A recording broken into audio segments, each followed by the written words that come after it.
America Iran युद्ध में विराम लग गया है और सब जानना चाहते हैं कि आखिर कौन युद्ध जीता, अमेरिका या ईरान। आज के इस खास रिपोर्ट में इन सभी पॉइंट्स पर बात करेंगे और इस युद्ध के रुकने से क्या फायदा है और क्या सही मायनों में युद्ध रुक भी गया है या फिर नहीं, इन सभी पर एक एक करके बातचीत करेंगे। लगभग 107 दिनों तक चले तनाव और तबाही के बाद अमेरिका और ईरान के बीच युद्ध विराम और शांति समझौते की खबरें सामने आई है। अमेरिकी राष्ट्रपति डोनाल्ड ट्रंप ने दावा किया है कि दोनों देशों के बीच डील फाइनल हो चुकी है, जबकि ईरान ने भी एक मेमोरेंडम ऑफ अंडरस्टैंडिंग यानी एमओयू पर सहमति की पुष्टि की है। 19 जून को स्विट्जरलैंड के जिनेवा में इस समझौते पर हस्ताक्षर होने की संभावना है। पाकिस्तान के प्रधानमंत्री शहबाज शरीफ ने सबसे पहले सोशल मीडिया के जरिए शांति समझौते का दावा किया। एक तरह से वह क्रेडिट लेना चाहते थे। खैर, इसके बाद डोनाल्ड ट्रंप ने भी कहा कि ईरान के साथ डील पूरी हो चुकी है।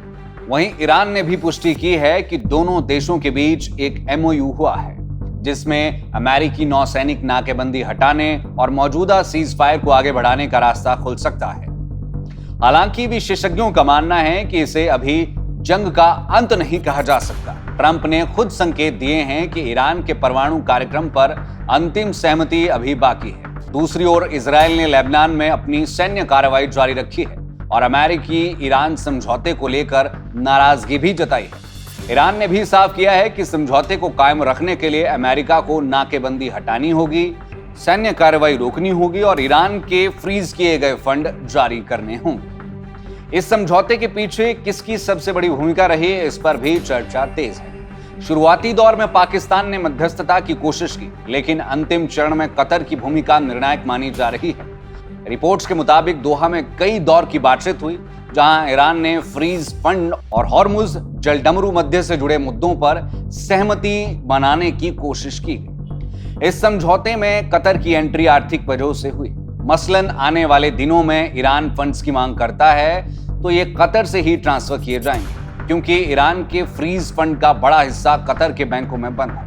अगर ट्रंप खुद अमेरिका के हवाले से फंड्स भेजेंगे तो अमेरिका की स्थिति कमजोर दिखेगी।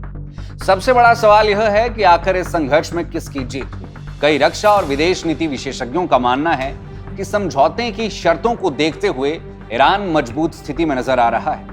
अमेरिका अपने घोषित लक्ष्यों जैसे ईरान के परमाणु ढांचे को खत्म करने और सत्ता परिवर्तन को हासिल नहीं कर पाए। वहीं ईरान अपने आर्थिक हितों और फंड्स की बहाली जैसे मुद्दों को बातचीत के लिए मेज तक लाने में सफल रहा। इजराइल की प्रतिक्रिया भी इस पूरे समझौते पर अहम मानी जा रही है। इजरायली नेतृत्व ने साफ किया है कि वह इस डील से संतुष्ट नहीं है। लेबनान में सैन्य मौजूदगी और कब्जे वाले इलाकों को लेकर इजराइल ने अपना रुख सख्त बनाए रखा है। ऐसे में क्षेत्रीय तनाव पूरी तरह से खत्म होने की संभावना अभी दूर दिखाई देती है। इस समझौते का असर पूरी दुनिया की अर्थव्यवस्था पर पड़ सकता है। युद्ध के दौरान कच्चे तेल की कीमतों में तेजी से उछाल देखने को मिला था।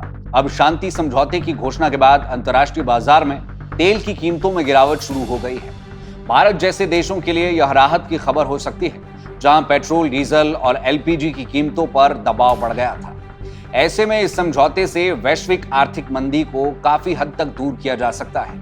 हालांकि इस समझौते के होने से तुरंत पेट्रोल, डीजल की कीमतों में कमी नहीं आएगी, लेकिन हाँ, आने वाले कुछ महीनों में इसका असर देखने को मिलेगा।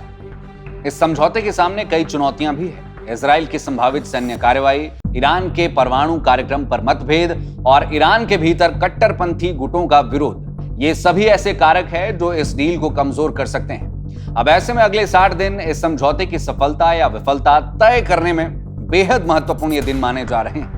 फिलहाल दुनिया की नजरें 19 जून को जेनेवा में होने वाली हस्ताक्षर और उसके बाद शुरू होने वाली बातचीत पर टिकी है।